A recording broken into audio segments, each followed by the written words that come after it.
Hello, my name is CJ Delaney from Ohio Wesleyan University. With my teammates Anand Nair, Fahad Hamid, Wasif Karim, we are Team 4, and we did the Reflected Light Challenge from the American Electric Power Challenge. And our problem here is that we want to know if we can collect absolute maximum energy from light using solar panels, because as you can see here, the typical solar panels collect energy from the sun's direct light. And can we get more from reflected light as well? As you can see, there is a difference. We have the sunlight coming down directly to the solar panel, but we want to see if we can get even more with the light that's being left over and reflected elsewhere. So our solution can be seen here, which has been animated by our teammate Anand.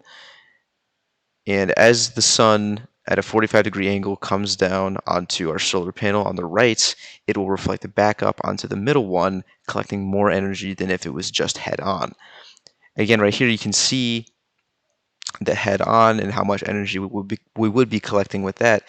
But as the sun is at about noon, directly above our machine, it will reflect back over onto it.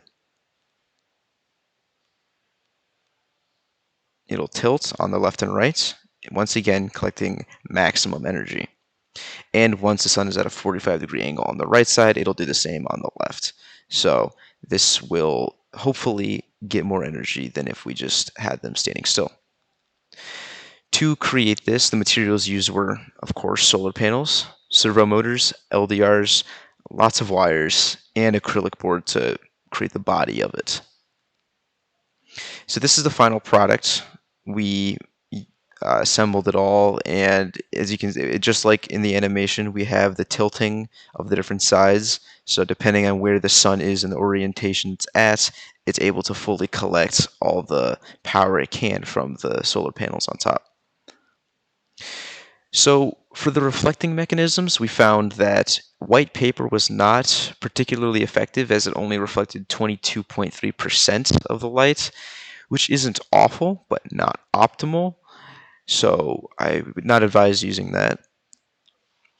For black cloth, asphalt, and concrete, as you can see at the concert, uh, not much light can be reflected from that. These are not recommended methods of reflecting light and are ultimately not very effective. The foil paper, however, we got 65%. This was the best we had seen throughout the entire experimenting process when creating this.